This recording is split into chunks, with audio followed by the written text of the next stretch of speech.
So பிரைடாக போறவங்களுக்கு எல்லாரும் heads of பண்ணிக்கோங்க.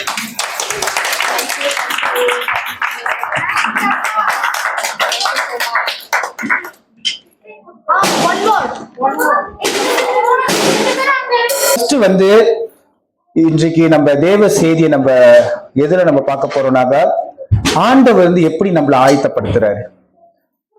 ஓகே, இன்றைக்கு ஆண்டவர் வந்து ஏதோ ஒரு காரியத்தை ரெடி பண்றாரு. ஓகே, இந்த உலகத்தை வந்து ஆண்டவர் தானே ரெடி பண்ணாரு. பூமி ஆண்டவர் படைச்சாரு, நட்சத்திரத்தை ஆண்டவர் படைச்சாரு, சந்திரனை ஆண்டவர் படைச்சாரு, மனிதர்கள் ஆண்டவர் படைச்சாரு. அப்போ ஆண்டவர் என்ன செய்யறாருன்னா ஒரு ஆயத்தம் செய்யறாரு. ஏதோ ஒரு காரியத்துக்கு ஒரு பர்பஸ்க்காக அவர் ரெடி பண்றாரு. அதே மாதிரிதாங்க மனிதர்களுடைய வாழ்க்கையில ஆண்டவர் என்ன செய்யறாருனாக்கா ஒவ்வொரு விசேஷத்துக்கும் ஆண்டவர் வந்து ஒவ்வொரு அர்த்தத்தோட அவர் வந்து ஒரு காரியத்தை செய்யறாரு. ஆனா இன்றைக்கு நம்ம இந்த உலகத்துல வாழும் பொழுது நம்ம பலவிதமான காரியங்களை பார்க்கிறோம், பலவிதமான கல்ச்சர்ஸ் பார்க்கிறோம்.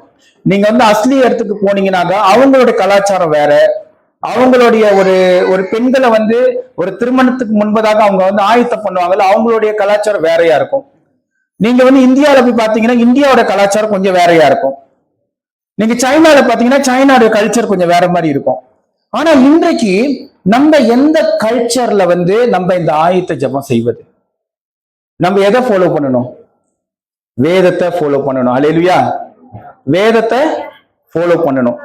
ஒரு திருமணம் ஆகக்கூடிய ஒரு பெண்ணை எப்படி ஆயத்தப்படுத்தணும்னு வேதம் அவளுக்கு கிளியராக கற்றுக் கொடுத்திருக்கு.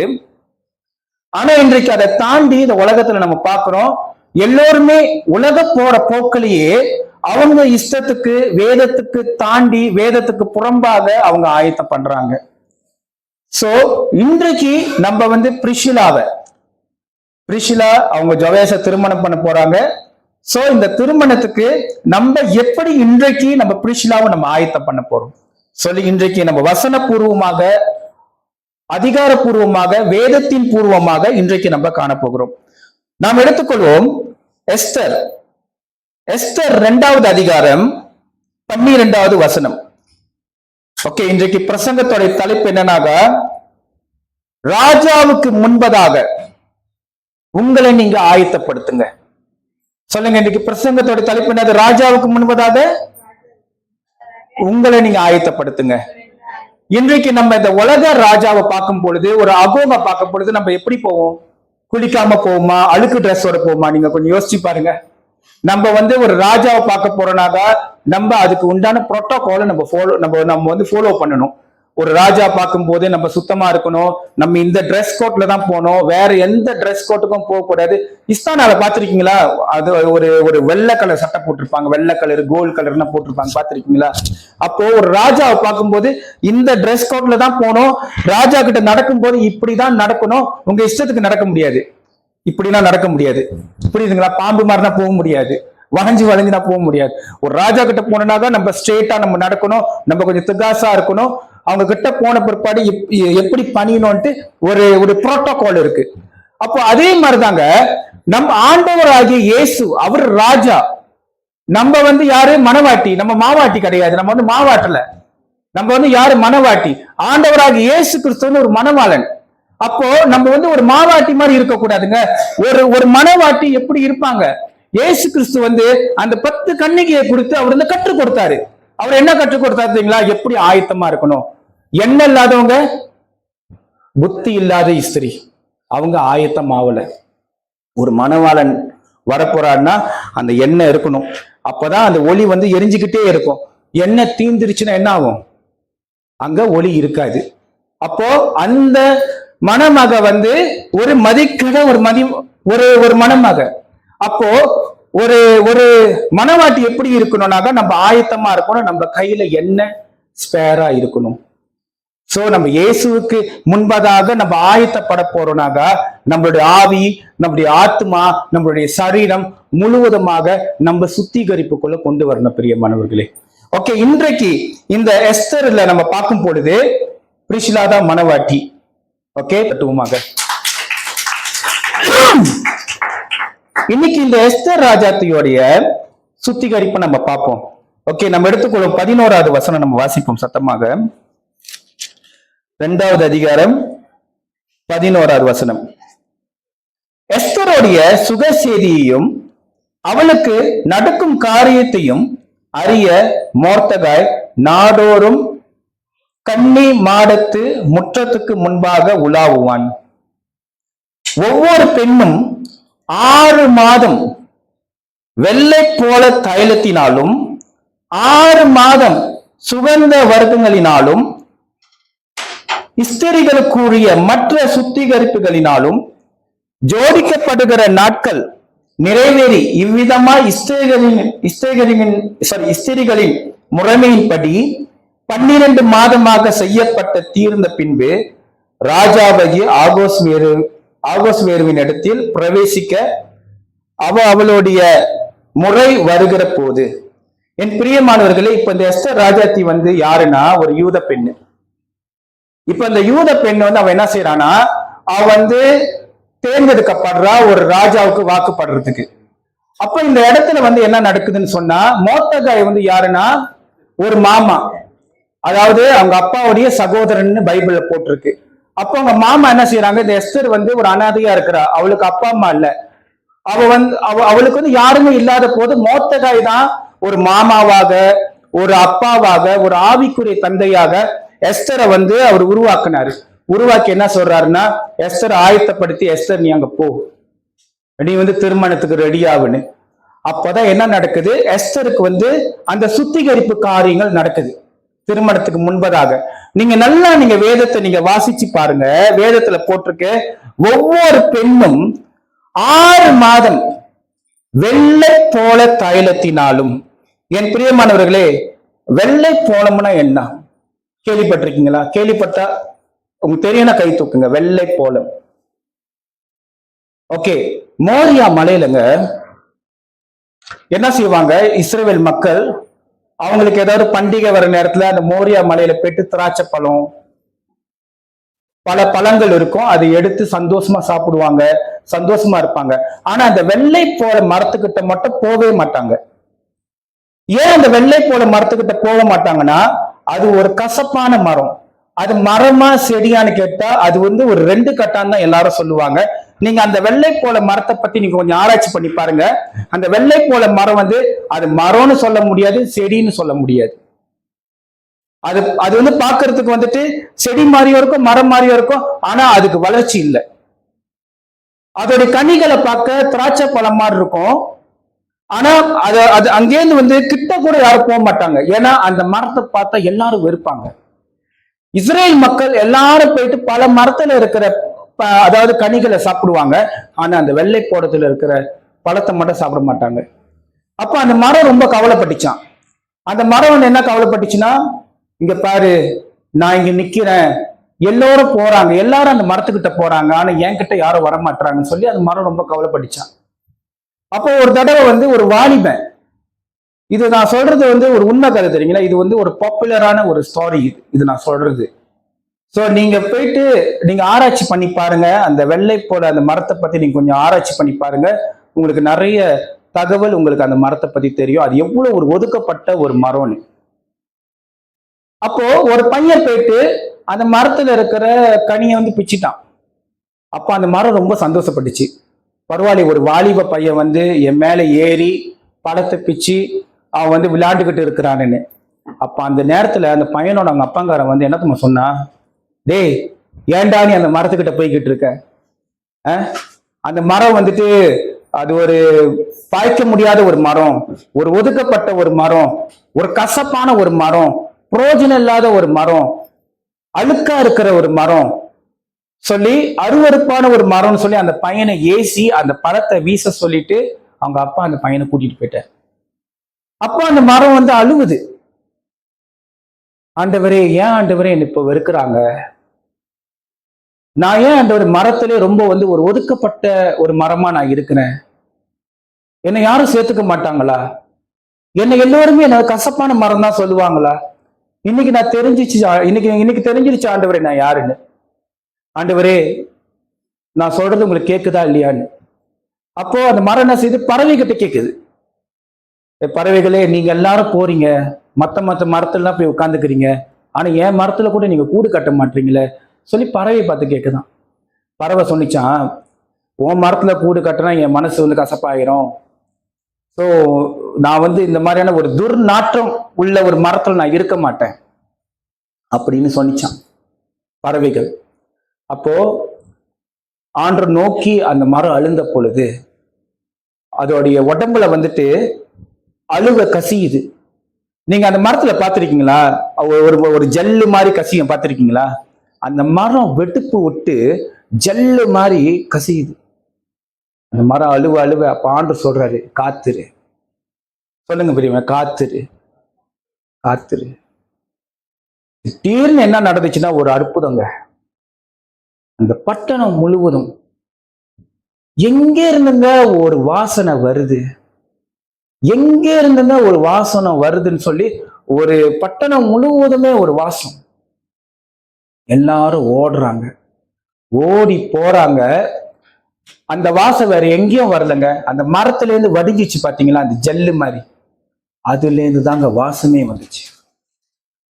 அது எப்படியாப்பட்ட ஒரு வாசம் சொன்னா பெர்ஃபியூமே தோத்து போயிடும். நீங்க போயிட்டு கூகுள்ல போயிட்டு பெர்ஃபியூம் MYRRH தட்டி பாருங்க. MYRRH பெர்ஃபியூம் ஆயில்னு சொல்லி தட்டி பாருங்க. உங்களுக்கு தெரியும் அதோடைய விலை மதிப்பு எப்படி. அதோடைய விலை மதிப்பு எப்படியாப்பட்ட ஒரு விலை மதிப்புனா, பவுன் சங்கிலி போட்டிருக்கீங்கன்னா நீங்க எல்லாரும், அந்த பவுன் சங்கிலி ஒரு கிராமுக்கு எந்த அளவுக்கு வந்து ஒரு விலை மதிப்போ அதை விட அந்த மரத்தோடைய அந்த வெள்ளை போல அந்த மரம் இருக்குல்ல, அந்த மரத்தோடைய கிராம், ஒரு கிராமு ஒரு நகைக்கு சமமா. இப்போ அதோட ரேட் எவ்வளவு ஓடுதோ நகைக்கு 2 மடங்கு சமங்க. ஹல்லேலூயா, ஹல்லேலூயா. இததான் ஆண்டவர் என்ன செய்யறாருன்னா, நீங்க யாத்திரையாகமம் 30 பாத்தீங்கன்னாக்கா இந்த வெள்ளை போலம், இந்த வெள்ளை போலத்தை நீங்க பாத்தீங்கன்னாக்கா ஆண்டவரை தியானிக்கிறதுக்கு, ஆண்டவரை ஆராதிக்கிறதுக்கு அந்த வெள்ளை போலத்தை தான் பயன்படுத்துவாங்க. ஓகே, இப்ப இந்த எஸ்தர் ராஜாத்திய வந்து இப்ப வந்து அவங்க வந்து திருமணத்துக்கு ஆயத்தப்படுத்துறாங்க, சுத்திகரிப்புக்குள்ள கொண்டுட்டு போறாங்க. அந்த சுத்திகரிப்போட ப்ராசஸ் வந்து எத்தனை வருஷம்? ஒரு பொண்ணை ரெடி பண்றதுக்கு பைபிள்ல போட்டிருக்கு 1 வருஷம் சொல்லி போட்டிருக்கு. ஓகே, திரும்பவும் நம்ம அந்த வசனத்தை பார்ப்போம். 12வது வசனத்தை பார்ப்போம். ஒவ்வொரு பெண்ணும் 6 மாதம் வெள்ளை போல தைலத்தினால், அந்த வெள்ளை போல அந்த தைலத்தினால் என்ன செய்யறாங்க? சுத்திகரிக்கிறாங்க அந்த 6 மாசத்துல. அப்ப அந்த ப்ராசஸ் வந்து ராஜா கிட்ட கொண்டுட்டு போற வருஷம் பார்த்தீங்கன்னா கரெக்டா 1 வருஷங்க. கீழே போட்டிருக்கு 12 மாதம்னு போட்டிருக்கு. 12 மாதம்னா 1 வருஷம். அப்போ ஒரு ராஜாவுக்கு ஒரு துணைவியா கொண்டுட்டு போனோம்னா அதோட ப்ராசஸ் 1 வருஷம். ஆனா இந்த வெள்ளை போல தைலத்துல என்ன பண்ணுவாங்கன்னா அவங்க உடம்புல வந்து பூசி சுத்திகரிப்பாங்க. பிகாஸ் அந்த வெள்ளை போல தைலம் என்ன செய்யணும்னாக்கா அவங்க உடம்புல இருக்கிற கிருமிகள், பாக்டீரியா, புண்கள் எல்லாத்தையும் ஆத்தி அவங்களுடைய தோலை வந்துட்டு வெண்மையா, அவங்களுடைய ஸ்கினை வந்து சாஃப்டா மாத்தும். சோ அதனாலதான் என்ன செய்வாங்க, ஒரு ராஜா கிட்ட கொண்டுட்டு போறதுக்கு முன்பதாக அந்த வெள்ளை போல தைலத்துல வந்து சுத்திகரிப்பு ஏற்படுத்துவாங்க. சுத்திகரிப்பு மட்டும் ஏற்படுத்துவது மட்டுமல்ல, அந்த ஆடை, அந்த ராணி உடையக்கூடிய ஆடை, எதிர்கால ராணி உடையக்கூடிய ஆடையில அந்த வெள்ளை போல தைலத்தை இது பண்ணுவாங்க. ஓகேங்க, இப்போ சர்ச்ல நீங்க எல்லாரும் உட்கார்ந்து இருக்கீங்க. ஓகே, இந்த சபையில நீங்க உட்கார்ந்து இருக்கும் போது நார்மலா தானே இருக்கு வாசம். இப்போ இது அடிச்ச வாசம் எப்படி இருக்கு? வாசம் வருது தானே, ஸ்மெல் வருது தானே. ஓகே, இப்ப இந்த ஸ்மெல் நீங்க பாத்தீங்கன்னா எதனால இந்த ஸ்மெல் வருதுன்னா இந்த வாசம் நம்ம அடிக்கிறதுனாலதான் இந்த ஸ்மெல் வருது. ஓகே, இப்ப ஆண்டவர் என்ன செய்யறாருன்னா பிரிஷிலாவை ரெடி பண்றாரு. பிரிஷிலாவுடைய வாழ்க்கையில கசப்பான காரியங்கள் நடந்திருக்கும், கசப்பான துன்பமான காரியங்கள் நடந்திருக்கும். அந்த மரம் போல, அந்த மரத்துல பாத்தீங்கன்னா ஒண்ணுமே இல்லை, எல்லாரும் ஒதுக்குனாங்க. அந்த மரத்துல வந்து நத்திங்னு சொன்னாங்க.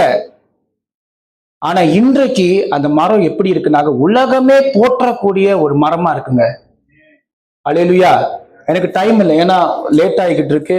ஸோ அதனால நான் பைபிள் வசனத்துல வந்து என்னால முழுசா விவரிச்சு பேச முடியல, நான் அவசரமா பேசுறேன். என்னுடைய குறிப்புகளை நீங்க எடுத்துக்கொள்ளுங்க, எழுதி கொள்ளுங்க, உங்களுக்கு பிரயோஜனமா இருக்கும். நீங்களும் வீட்டுல போயிட்டு ரிசர்ச் பண்ணி பார்க்கலாம். இயேசு கிறிஸ்து பிறந்த பொழுது அந்த அந்த சாஸ்திரிகள் போவாங்கல்ல, சாஸ்திரிகள் போகும்போது என்னத்தை எடுத்துட்டு போனாங்க கையில? என்னத்தை எடுத்து போனாங்க தெரியுங்களா? வெள்ளை போல தைலம். அந்த வெள்ளை போலத்தை தான் எடுத்துட்டு போனாங்க. அப்ப அதோட வேல்யூ பாருங்க. அப்புறம் இயேசு கிறிஸ்து சிலுவையில போனார் தெரியுங்களா? குடிக்க அந்த காடியை கொடுத்தாங்க, ஞாபகம் இருக்கா? இயேசு கிறிஸ்துக்கு அந்த குடிக்க அந்த காடி கொடுத்தாங்க. அந்த இதை நீங்க எடுத்து நல்லா படிச்சு பாருங்க. பைபிள்ல போடப்பட்டிருக்கு. மார்க்கு 15:23 நீங்க பாருங்க. அதுல வெள்ளை போலத்தை கலந்து, வைன்ல வெள்ளை போலத்தை கலந்து, கணக்கு அந்த வெள்ளை போலத்துல நல்லதையும் உருவாக்க முடியும், கெட்டதையும் உருவாக்க முடியும். அந்த வெள்ளை போலத்துல ட்ரக்ஸையும் உருவாக்க முடியும். இயேசு கிறிஸ்து அதை வந்து ரிஜெக்ட் பண்ணிட்டாரு. அந்த வெள்ளை போலத்தை அவங்க என்ன பண்றாங்க, வைன்ல மிக்ஸ் பண்ணி, ஒரு ட்ரக்ஸை மிக்ஸ் பண்ணி இயேசு கிறிஸ்து சிலுவையில இருக்கிறாரு கொடுக்குறாங்க. அது இயேசு கிறிஸ்து எடுத்திருந்தா அவருக்கு வந்து அந்த வழி தெரிஞ்சிருக்காது. ஆமாவாலே சிலுவையின் வழி அவருக்கு முழுமையா அவரால் அறிஞ்சிருக்க முடியாது, தெரிஞ்சிருக்க முடியாது. இப்போ நம்ம ஹாஸ்பிட்டல் ஆபரேஷன் பண்ணும் போது நமக்கு டாக்டர் என்ன செஞ்சிடறான், வழி தெரியாம இருக்க மார்பின் ஏத்திடுறான். ஆமா தானே? ஆனா இயேசு கிறிஸ்து எப்படி தெரியுங்களா, சிலுவையில இருக்கும் போது கூட உங்களுக்காகவும் எனக்காகவும் முழுசா மறிக்கணும், அந்த வழி முழுமையா ஏத்துக்கணும், அந்த வழியை நான் முழுமையா நான் அனுபவிக்கணும் சொல்லிட்டு அவர் ட்ரக்ஸ் எடுத்துக்கவே இல்லை. அவர் ட்ரக்ஸ் வந்துச்சு, ஒரு ஆஃபர் வந்துச்சு, பிசாசான ஒரு ஆஃபர் கொடுக்கிறான், பட் அவர் எடுக்கல. அவர் அதை ரிஜெக்ட் பண்ணிட்டார். பட் அதோட வேல்யூ நீங்க பாருங்க, அந்த வெள்ளை போலத்தோடைய வேல்யூ நீங்க பாருங்க. வெள்ளை போலம் என்ன? சோ இது மூலியமா தான் ஒரு பொண்ணை வந்து ரெடி பண்றாங்க, இது மூலியமா தான் ஒரு பெண்ணை வந்து சுத்திகரிக்கிறாங்க, இது மூலியமா தான் ஒரு பெண்ணை வந்துட்டு அடுத்த கட்டத்துக்குள்ள கொண்டு வராங்க. சோ இந்த எண்ணெயினால சுத்திகரிப்பு ஆண்டவர் செய்யறாருங்க. எப்படி இந்த எஸ்தருடைய வாழ்க்கையில ஒரு வருஷம் அவர் அந்த ப்ராசஸ்குள்ள கொண்டு போய் எப்படி சுத்திகரிச்சாங்களோ அது போலதாங்க இன்றைக்கு பிரிச்சிலாவை ஆண்டவர் என்ன செஞ்சிருக்கிறாருன்னா, சின்னதுல இருந்து பிறந்த பொழுதுல இருந்து ஆண்டவர் என்ன செஞ்சிருக்கிறாரு, பிரிச்சிலாவை சுத்திகரிச்சு ஊழியத்துல பயன்படுத்தி, தன்னுடைய வாழ்க்கையில பயன்படுத்தி ஆண்டவர் இவ்வளவு தூரம் இங்க உட்கார வச்சிருக்கிறாரு. சோ இது எல்லாமே நான் என்ன சொல்றேன்னாக்கா, நம்ம எது செஞ்சாலும் ஆண்டருடைய மகிமைக்காக செய்யணும். ஒரு ஆயத்த பிரேயர் இன்றைக்கு இந்த உலகத்துல எப்படி நடக்குது தெரியுங்களா? ரொம்ப கவலைக்குரியமான ஒரு விஷயம். ஒரு இடத்துல வந்து ஆயத்த ஜபம்னு அவங்க வந்து உலக லெவல்ல சொல்றேன், ஆயத்த ஜபம்னு சொல்ல மாட்டாங்க. ஒரு பார்ட்டி மாதிரி வச்சு எல்லாரும் தண்ணி குடிச்சு, கேள்விப்பட்டிருக்கீங்க தானே? தண்ணி குடிச்சுக்கிட்டு கேக்க வெட்டிக்கிட்டு ஆடம்பரமா செஞ்சு கடைசியா என்ன ஆச்சுன்னா, அந்த திருமணத்துக்கு அப்புறம் அது வாய்க்கல, அந்த திருமணம் டிவோர்ஸ்ல போயிடுச்சு. ஏன் டிவோர்ஸ்ல போகுது? தேவனுக்கு மகிமையா செய்யல. ஒரு திருமணம் என்பது தேவனுக்கு மகிமையா செய்யணும். நான் பாஸ்டர்ட்ட கேட்டிருந்தேன், என்னுடைய ஃப்ரெண்டு பாஸ்டர் என்னுடைய சிஸ்டருக்கு வந்து அவங்களுக்கு ஆயத்த ஜெபம் செய்யணும், நீங்க வரீங்களான்னு. அவன் சொன்னாரு, பாஸ்டர் ஒய் நாட் பாஸ்டர், நீங்க ஏன் பாஸ்டர் செய்யக்கூடாதுன்னு என்கிட்ட கேட்டார். நான் சொன்னேன், நான் பிரிஷிலாவுக்கு அண்ணன். அப்போ பாஸ்டர் சொன்னாரு, நீங்க பிரிஷிலாவுக்கு அண்ணனா இருந்தாலும் அந்த சேர்ச்சுக்கு நீங்க தானே மேய்ப்பரு, நீங்க தானே ஆரம்பத்திலேயே எல்லாம் செஞ்சுக்கிட்டு வந்தீங்க, நீங்க வேற எந்த பாஸ்டர் வச்சாலும் அந்த பாஸ்டர் அளவுக்கு அந்த வார்த்தை வராது. ஏன்னா உங்களுக்கு தெரியும், ஆண்டு உங்களுக்கு அந்த செய்தியை கொடுப்பாரு, நீங்க பேசினாதான் அந்த வார்த்தை கரெக்டா இருக்கும். வேற மற்றவங்களை கூப்பிட்டு வச்சு செஞ்சாவ கூட அது சிறப்பா அமையாது, அது உங்க கையால செய்யணும்னு சொன்னப்போ அப்பதான் நான் வந்து புரிஞ்சுக்கிட்டேன். ஓகே, அப்படி சொல்லி ஆண்டு நான் ஜெபம் பண்ணிக்கிட்டு இருந்த பொழுதுதான் ஆண்டு எனக்கு இந்த வசனத்தை கொடுத்தார். வேதத்துல ஆண்டு வந்து நமக்கு எல்லாத்துக்கும் ஒரு வழியை வச்சிருக்கிறார். யாரும் இது மூலமா சொல்லுவாங்க, இந்த மாதிரி வந்து இப்படி ஒரு பெண்ணை வந்து திருமணம் கொடுக்கறதுக்கு முன்னு பார்த்தா இப்படி செய்யணும், அப்படி செய்யணும், அதை பூசணும், இதை பூசணும், அப்படி இப்படின்னு சொல்லுவாங்க. பல கலாச்சாரங்களை கொண்டு வருவாங்க. அந்த கலாச்சார குழப்பங்கள் ஏற்படும் வீட்டுல. ஆனா வேதத்துல இன்னைக்கு என்ன சொல்லுது? ஆண்டு இன்னைக்கு என்ன கத்துக் கொடுக்கிறாரு? ஒரு வெள்ளை போலத்துல ஆண்டு என்ன செய்யறாருன்னா ஒரு சுத்திகரிப்பை ஏற்படுத்துறாரு. அந்த வெள்ளை போல வேற யாரும் இல்லைங்க, ஆண்டவருங்க. அப்போ நம்ம ஒரு உலகத்துக்கு நம்ம வந்து வாழ்றோம்னு சொன்னா நம்ம வாசமா இருக்கணுங்க. பெர்ஃபியூம் போல நம்ம வாசமா இருக்கணும். சென்ட் எந்த அளவுக்கு வாசமா இருக்கு. பிரிஷிலாவுக்கு பெர்ஃபியூம் ரொம்ப பிடிக்கும் தெரியுங்களா? எனக்கு ரொம்ப சர்ப்ரைஸ் ஆயிடுச்சு. ஆபீஸ்ல வந்துட்டு நான் பேர் சொல்லல, திடீர்னு வந்துட்டு பிரிஷிலாவுக்கு வந்துட்டு பிடிச்சமானது ஒண்ணு வாங்கி இருக்கிற, அது பெர்ஃபியூம் சொல்லி வரும்போது பிரசங்கத்துக்கு பெர்ஃபியூமோ இதுவும் சிங்க் ஆகுது. அல்லேலூயா. அப்ப நம்ம இந்த உலகத்துக்கு எப்படி இருக்கணுங்க? வாசமா நம்ம இருக்கணும். 2 கொரிந்தியர் 2:14-16 எடுத்துக்கொள்வோம். 2 கொரிந்தியர்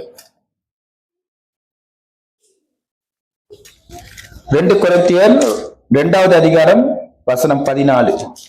எங்களை வெற்றி சிறக்க பண்ணி எல்லா இடங்களிலேயும் எங்களை கொண்டு அவரை அறிகிற அறிவின் வாசனையை வெளிப்படுத்துகிற தேவனுக்கு ஸ்தோத்திரம். 15. ரட்சிக்கப்படுகிறவருக்குள்ளேயும் கெட்டு போகிறவருக்குள்ளேயும் நாங்கள் தேவனுக்கு கிறிஸ்துவின் நற்கந்தமாய் இருக்கிறோம். ஹல்லேலூயா. வாசங்க, நம்ம ஆண்டுக்குள்ள இருக்கும்போது, கிறிஸ்துவுக்குள்ள இருக்கும்போது, நம்ம சாட்சியா வாழும் போது ஆண்டவர் நம்மளை வந்து வாசப்படுத்துவாரு. ஒரு பெர்ஃபியூம் போல இருப்போம். பிரிச்சிலா, இன்றைக்கு உன்னோட லைஃப்ல வந்து ஆண்டு வந்து உன்னை தேர்ந்தெடுத்தா, நீ ஆண்டவராகிய இயேசு கிறிஸ்துவுக்கு நீ ஆயத்தமா இருக்கிற, தேவ பயத்தோட ஆண்டோட காரியங்கள் செய்வதில், குடும்பத்துல சாட்சியாக அப்பா அம்மாவுக்கு கீழ்படிச்சு இவ்வளவு நாள் நீ நடந்திருக்க. இதுல வந்து என்னுடைய ரிக்வெஸ்ட் வந்து என்னன்னாக்கா, நீ வந்து ஜோவேஸ வந்து நீ திருமணம் பண்ண போற, நீ அந்த வீட்டுக்கு கால் எடுத்து வைக்க போற. அப்ப அந்த வீட்டுல கால் எடுத்து வைக்கும் பொழுது நீ எப்படி இருக்கணும்னு சொன்னா, எப்படி எஸ்தர் ராஜாத்தி எல்லா ப்ராசஸையும் ஏற்றுக்கொண்டு முழு மனதோட எஸ்தர் ராஜாத்தி அந்த வீட்டுக்கு எப்போ அவ அந்த அரண்மனைக்கு எப்போ நுழைஞ்சாலோ அந்த ராஜாவுக்கு அவ ஒரு பாதுகாப்பா இருந்தான். ராஜாவுக்கு மட்டும் இல்ல, யூத ஜனங்களுக்கு அவ ரொம்ப பாதுகாப்பா இருந்தான். பைபிளை படிச்சு பாருங்க, உங்களுக்கு தெரியும். உங்களுக்கு இந்த எஸ்தர் புக்கை மட்டும் மறக்கவே கூடாது. அதே மாதிரி நீங்க அவங்க இடத்துக்கு போறீங்கன்னாக்கா, அது உன்னுடைய வீடு. பிறந்த வீட்டை விட்டு புகுந்த வீட்டுக்கு போகும்போது அந்த புகுந்த வீட்டோடைய தன்மானத்தை நீ தான் காப்பாற்றணும். அந்த குடும்பத்தோடைய சூழ்நிலைகள் நீ தான் கட்டி காப்பாற்றணும். அந்த சபையை நீ தான் காப்பாற்றணும். அந்த சபையில இருக்கிற மெம்பர்களை நீ தான் அதிகப்படுத்தணும்.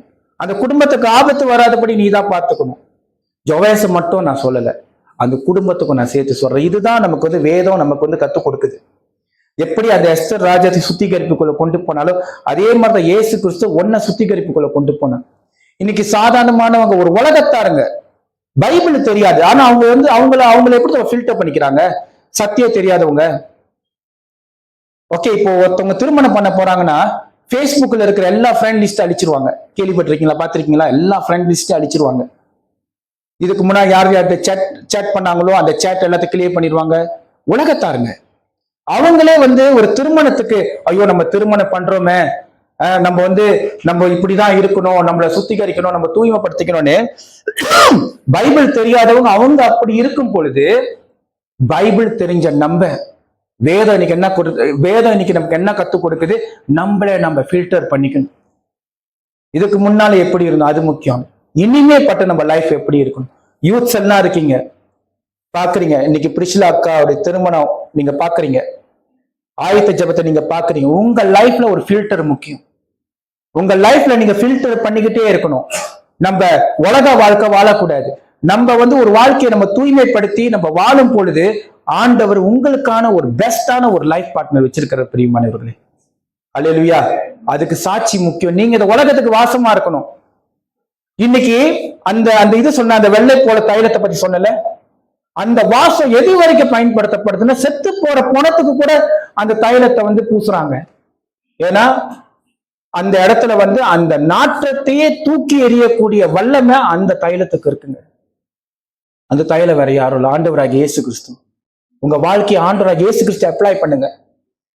உங்க வாழ்க்கை நீங்க ஆண்டவராகிய இயேசு கிறிஸ்து நீங்க அப்ளை பண்ணும்போது அவர் ரத்தம் உங்களை சுத்திகரிக்கும் போது உலகத்துக்கு நீங்க வாசமா இருப்பீங்க பிரியமானவர்களே.